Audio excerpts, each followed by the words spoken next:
Bonjour messieurs, dames, je vais essayer de vous parler aujourd'hui de l'évolution du RPG. Le RPG, qu'est-ce que c'est? C'est le langage propriétaire de l'IBMI qu'on retrouve, qui existait historiquement déjà sur la S400 et qui a suivi pas mal d'évolutions. Je vais essayer de vous présenter un petit peu les grandes évolutions qu'il a eues pendant ces différentes années, ainsi qu'en parallèle un petit peu la base de données.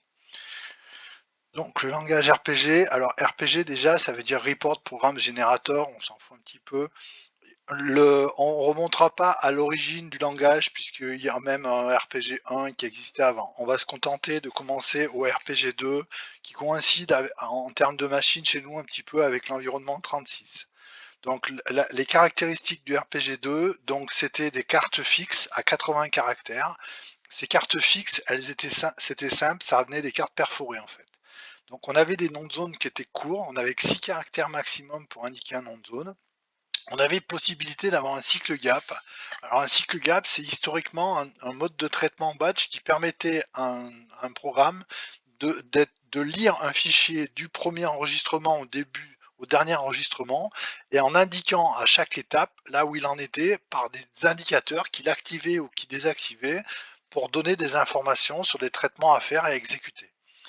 Et également une autre chose qui était importante, c'est qu'à l'époque, les fichiers étaient décrits en interne. Alors quand on parle de fichiers décrits en interne, on se base toujours par rapport au programme. Ça veut dire que les fichiers étaient décrits à l'intérieur du programme et que les fichiers en eux-mêmes n'avaient pas leur propre description qui pouvait être utilisable par d'autres informations comme du query ou du SQL plus tard. Une des premières évolutions, c'était le RPG 3. Alors le RPG 3 est arrivé en, en même temps que l'IBM 38. Il était plutôt sur l'IBM 38. On avait encore des cartes qui étaient fixes à 80. On avait toujours des noms qui étaient sur 6 caractères, ce qui était un petit peu embêtant. Par contre, on commençait à avoir des descriptions externes de l'information. C'est-à-dire qu'on commençait déjà à avoir des embryons d'une base de données complètement externe qu'on n'appelait pas encore DB2, mais qui était une base de données qui permettait d'avoir déjà des tables qu'on appelait des PF et des index qu'on appelait des LF. On avait une facilitation pour gérer les écrans, donc on avait des vrais écrans avec des vraies gestions externes de buffer qui étaient beaucoup plus faciles que sur un environnement 36. En environnement 36, c'était un petit peu un mix avec une présentation interne et puis des zones qui étaient décrites en externe où ça dépendait lycée de Versailles, c'était un petit peu compliqué à gérer et c'était pas toujours évident. Là, on avait vraiment une vraie description d'écran qui facilitait la gestion de ceci. Ensuite, on avait beaucoup moins de cycles gap, donc on continuait à trouver encore quelques cycles gap historiques, mais on pouvait imposer à ce moment-là une logique libre, c'est-à-dire qu'on, comme dans tous les autres langages, on imposait en fait notre logique au programme. Et on commençait à pouvoir intégrer des ordres SQL, puisqu'en parallèle de ça, SQL était arrivé sur la machine et on pouvait commencer à intégrer des ordres SQL dans le RPG, ce qui permettait de remplacer tous les accès natifs de l'IBMI en lecture, les reads, les chaînes, etc., par des select, par exemple, pour faire des mises à jour. Ensuite, vous avez le RPG 4 qui est arrivé. Alors le RPG 4, la première chose qu'il avait, c'était des cartes qui étaient fixes à 92, qui étaient plus grands. Donc ce qui nous permettait déjà de mettre des noms plus longs, d'accord, dans les noms de fichiers, c'était important. Des descriptions externes de l'information, donc un petit peu comme dans l'environnement précédent, mais ça existait toujours. On avait plusieurs codes opérations qui ont été ajoutés, ce qui était supplémentaire qui est ajouté, et de nouvelles fonctions intégrées qui permettaient de traiter des caractères, où là, avant, on était obligé d'écrire nos propres fonctions et c'était très peu performant. Là, il commençait à y avoir beaucoup plus de fonctions intégrées qui étaient disponibles. Ensuite, on avait des nouveaux formats de variables. Jusque-là, en gros, sur l'IBMI, on avait du caractère, du paquet, et du numérique étendu. Là, on commençait à avoir d'autres formats comme les dates, comme le binaire, comme etc. Tout un tas de nouvelles types de descriptions de données qui allaient nous permettre de stocker des informations un petit peu plus sympas. On allait également à pouvoir accéder à l'ILE. Alors l'ILE, c'est pas à proprement parler du RPG, c'est la possibilité d'intégrer dans un même programme des fonctions ou des procédures qui viennent d'autres langages, juste en sachant qu'elles existent et en sachant comment on les appelle. Et on avait la possibilité également, c'est de cette nouveauté, l'ILE et le pointeur venant du C, de pouvoir traiter directement des pointeurs, ce qui nous permettait de pouvoir accéder des variables en indiquant là où elles étaient et simplement en indiquant le départ là où elles étaient pour pouvoir les passer. Et on pouvait à partir de là, par exemple, passer des valeurs d'information d'un programme à un autre simplement en indiquant les pointeurs. Ensuite, on a eu le RPG Free. Alors le RPG Free, à un moment donné, on a parlé un petit peu de RPG 5. Alors le RPG 5 n'existe pas. C'est le vrai terme, c'est RPG 4 Free. D'accord? Mais de temps en temps, vous entendrez parler de RPG 5. Le RPG 5, en fait, c'est le RPG 4 avec des codes en free. Donc là, ici, la principale caractéristique, c'est qu'on n'a plus de cartes. D'accord? Donc d'abord, toutes les cartes C ont disparu. Et puis ensuite, toutes les cartes qui servaient à faire des descriptions, comme les en-têtes, comme les descriptions de données, et cetera, ont également disparu. Donc, dans votre programme, vous n'avez plus aucune carte. Et en indiquant étoile free au début, vous indiquez que tout votre programme est en free et que vous allez pouvoir coder directement toutes vos informations en free, en mode positionnel, comme vous voulez. Là, vous avez plus de limite au nom des variables. Vous avez toujours la description externe de l'information. Encore plus de codes opérations. Alors, des codes opérations qui ont existé. Alors, il y a des nouveaux codes opérations qui n'existaient pas en RPG 4, qui existent. Mais il y en a beaucoup qui ont été remplacés également par des fonctions intègres. Donc, on a plutôt moins de codes opérations et plutôt plus de fonctions intégrées. Encore plus de formats de variables. Donc là, on a vu par exemple pouvoir manipuler des blobs, des CLOB, etc. Toujours lié-le, toujours le pointeur et toujours plus de facilité. D'accord? Donc le RPG, juste pour dire, si vous entendez parler de RPG 5, c'est le RPG 4 au format free. Mais ça n'existe pas vraiment. En parallèle de ça, la base de données a également évolué. Donc en fait, au début, la base de données, quand on était dans des environnements IBM 36 ou ce qui correspond au RPG2, on avait les fichiers. En fait, c'était qu'une seule grande zone dans laquelle on stockait les informations et cette information était découpée à chaque fois qu'on en avait besoin dans les programmes où il y avait certaines instructions qui nous permettaient de les retrier pour pouvoir les utiliser. Notamment dans les procédures 36, on avait des instructions comme des sortes A ou des BLDFI qui permettaient de créer un peu des fichiers temporaires qui permettaient d'indiquer un tri. Donc vous pouviez par exemple avoir un fichier client que vous triez par chiffre d'affaires ou quelque chose comme ça pour pouvoir le traiter derrière. Ensuite, nous avons eu donc la base de données à description externe. Donc ça, c'est arrivé avec les premières bases de données.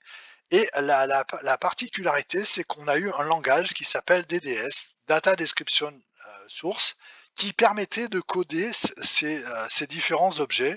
Donc ça permet de coder les PF, les LF, et c'est le même langage qui continue aujourd'hui, dans certains cas, à être utilisé pour coder les DSPF et les PRTF.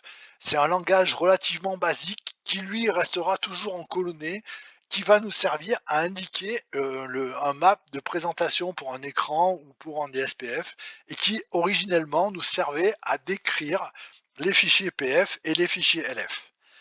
Donc les index commencent à être maintenus dynamiquement, contrairement à ce qu'on faisait avant, c'est que le système va prendre en charge les index et qu'à chaque fois que vous allez rajouter un numéro de client, tous les index qui sont sur le fichier client vont être mis à jour. On peut générer des vues, on peut également générer des logiques joints, donc on commence à pouvoir avoir un petit peu des relations entre les bases. On avait un outil qui nous permettait de requêter sur la base de données, c'est un peu l'ancêtre de SQL, c'est un outil qui s'appelle OpenQueryFile.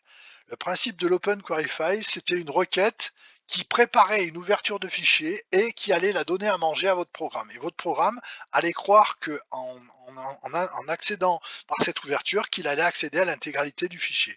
Et donc, on pouvait très facilement choisir, par exemple, une région, choisir un pays, simplement en l'ayant indiqué dans l'OpenQueryFile avant votre programme RPG. Et ensuite sont arrivés le vrai langage base de données avec toutes ces informations. Donc on peut créer des contraintes simples, des contraintes d'intégrité, des triggers, etc., etc. Donc on a l'intégralité du langage SQL qui est arrivé, qui nous a permis d'avoir tout un tas de choses qu'on n'avait pas avant. On peut également mettre des droits, ce qu'on appelle du RCAC, on peut mettre des masques pour cacher de l'information. Donc on a un vrai langage SQL qui nous permet de gérer des choses en plus de la base de données historique en faisant uniquement par SQL. Donc en gros, 80% des choses peuvent se faire en mode 52-50 et en SQL, et il y a des choses qui ne se pourront se faire plus qu'en SQL. Le, Petit à petit, donc la base de données, la base de données SQL, donc un create table va remplacer un CRTPF, donc tout ce qui est SQL va remplacer les DDS. Ça va permettre ensuite dans les programmes également de remplacer les accès à base de données par des reads, par des select SQL, mais ce n'est pas une obligation. Vous pourriez très bien continuer à accéder avec des select SQL sur des fichiers qui sont encore en DDS. C'est pas une obligation. Mais en règle générale, quand on commence à modifier un petit peu ces bases de données, on en profite pour les migrants SQL. Donc vous pouvez, ce que je vous ai dit tout à l'heure, mettre en place des droits au niveau des zones, faire du cryptage de zones, faire du masquage de zones.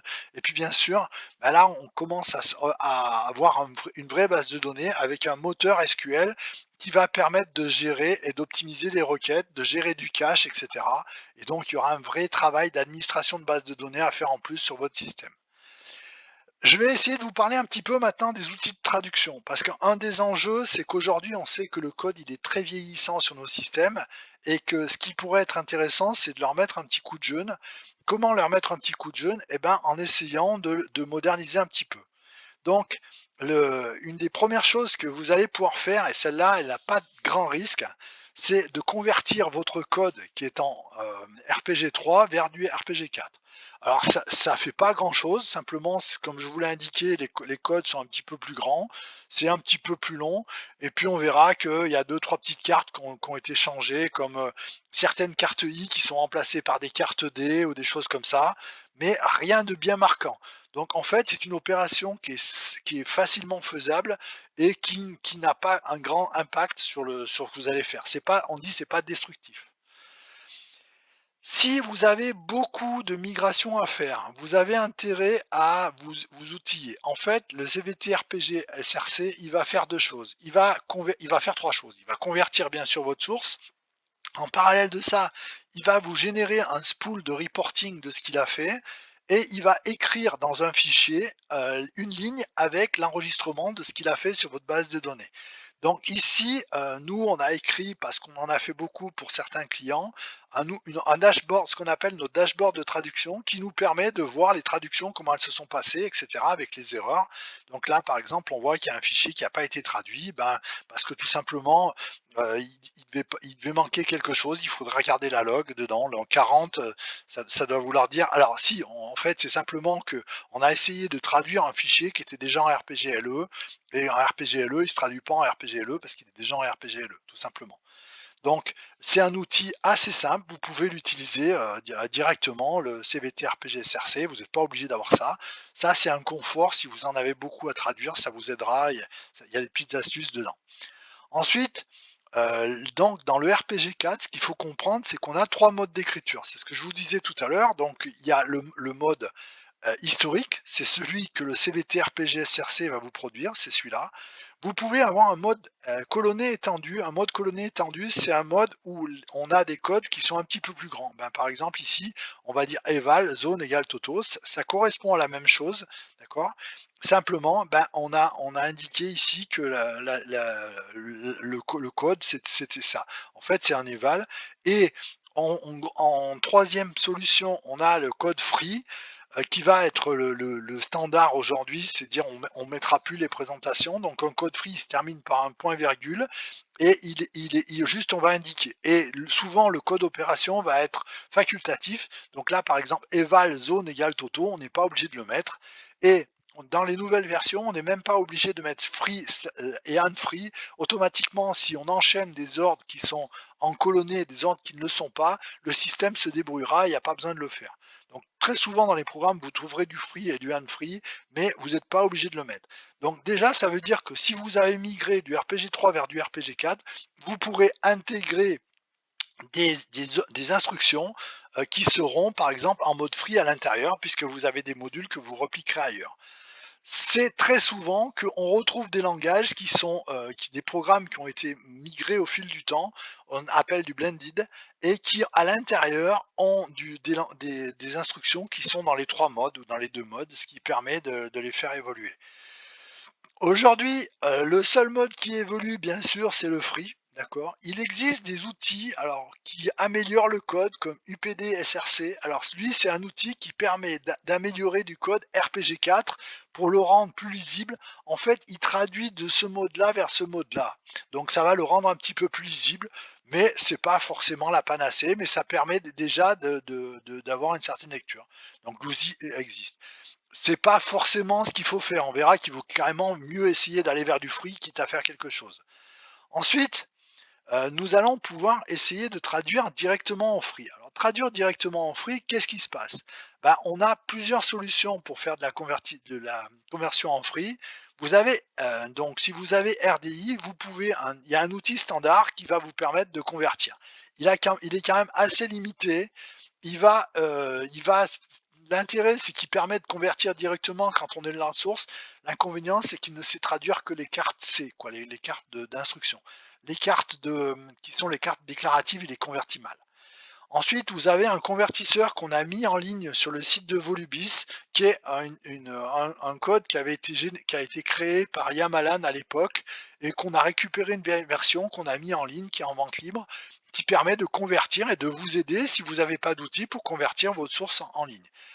Ensuite, donc là, vous pouvez également donc le faire à partir d'une portion de source que vous allez indiquer. Je ne l'ai pas indiqué là, mais j'en parle plus loin. Vous avez également la possibilité de convertir dans le Visual Studio Code, et Visual Studio Code utilise le même convertisseur en fait qu'on a utilisé à Volubis, avec un petit peu plus mise à jour que le nôtre, puisque le nôtre c'est une version stabilisée qui date de quelques temps. Mais c'est quand même un outil qui n'est pas à négliger, parce que des fois, ben, vous n'avez pas RDI, vous n'avez pas Visual Studio Code, vous ne pouvez pas installer sur les postes des clients sur lesquels vous travaillez. Ça vous permettra déjà malgré tout de faire de la conversion. Et enfin, il y a un projet auquel on a collaboré un petit peu, qui est un projet en open source, qui permet de convertir. Donc lui, il permet pas de convertir des sources au fil de l'eau, mais il va permettre de convertir des membres sources directement. Il est assez efficace. Donc cet outil-là a des concurrents qui sont des produits payants qui sont très bien. Il faut vous adresser aux éditeurs. Donc là, il n'y a pas de souci. Les outils éditeurs seront certainement plus performants que celui-ci. Mais l'avantage de celui-ci, si vous n'avez pas de moyens ou si vous voulez juste tester, c'est qu'il est gratuit. Il vous suffit de l'installer. Vous pouvez le tester assez facilement. Donc voilà un exemple. Donc le code à traduire, c'est celui-là. Donc on a un petit état qui va produire un barcode. D'accord? C'est l'état à traduire. Donc on le fait traduire par l'outil RDI. Ben, on voit que c'est pas terrible, hein, parce que en gros, on lui a demandé de faire cette opération-là, et là, il sait pas traduire les moves, parce que une opération move à traduire, on pense que c'est très simple, mais le problème du move, c'est que on va être très dépendant des instructions qu'on a derrière.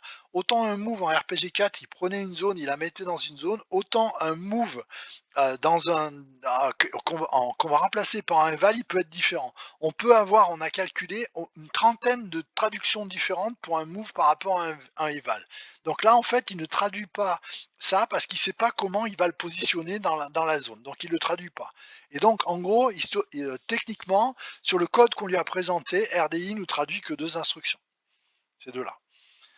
Ensuite, on l'a demandé de le faire par le convertisseur HTML de Volubis, d'accord? Bah, il a fait un petit peu mieux, donc il nous a fait tout ça, il a converti toutes ces instructions, d'accord? Donc il les a converties et il nous les a présentées comme ça. Donc on lui a mis dans le code notre page à traduire et il nous a traduit comme ça. Donc ça, c'est l'autre manière de traduire.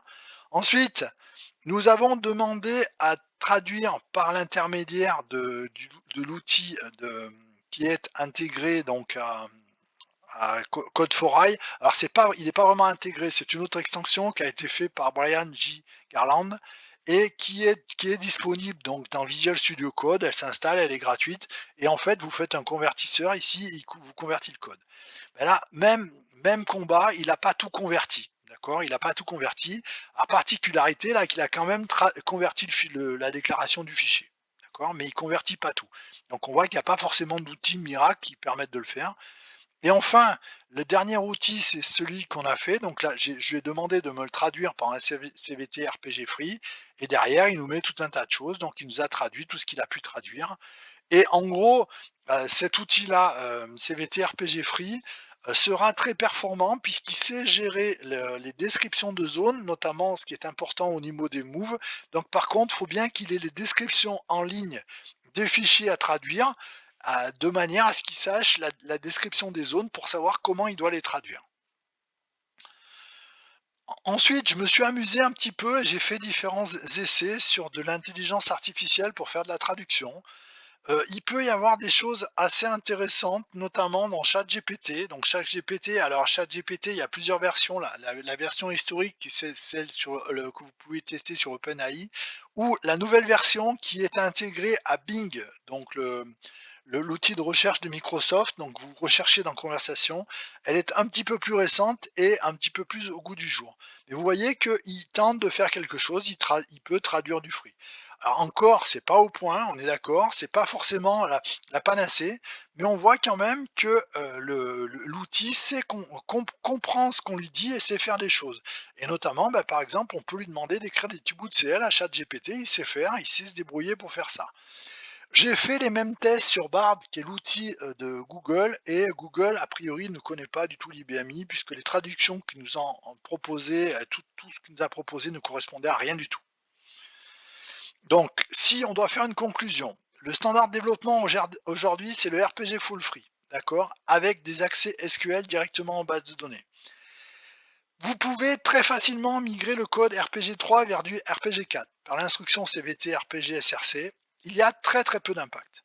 Vous pouvez également convertir du RPG4 vers du free. Alors, en utilisant différentes solutions, ça peut être plus compliqué.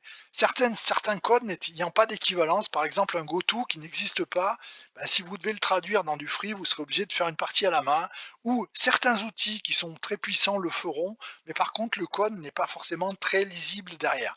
Là, il vous faudra faire un choix sur ce que vous voulez faire dessus. Vous avez des nouveaux éditeurs qui vous permettent de coder. Donc historiquement, on codait avec SEU, on codait avec on n'avait pas d'autres éditeurs. Maintenant, on peut coder par RDI ou par Visual Studio Code. En gros, RDI est l'outil qui est le plus avancé, mais il a l'inconvénient d'être payant et toutes les sociétés l'ont pas. Visual Studio Code est gratuit et vous pouvez le télécharger gratuitement et il y a une extension qui s'appelle Code4i qui permet de gérer vos sources IBMI. Donc celui-là, vous pouvez le tester gratuitement. Il n'y a pas tout, il y a moins de choses que dans Eclipse aujourd'hui, mais on voit concrètement que Code4i est en train d'avancer énormément par rapport à Rational Developer qui est en perte de vitesse. Et pourquoi il faut aller vers du code free? Ben, parce que quand on présente du code un petit peu free, un petit peu bien présenté, tous les jeunes que vous allez récupérer sur le marché vont maîtriser ces technos.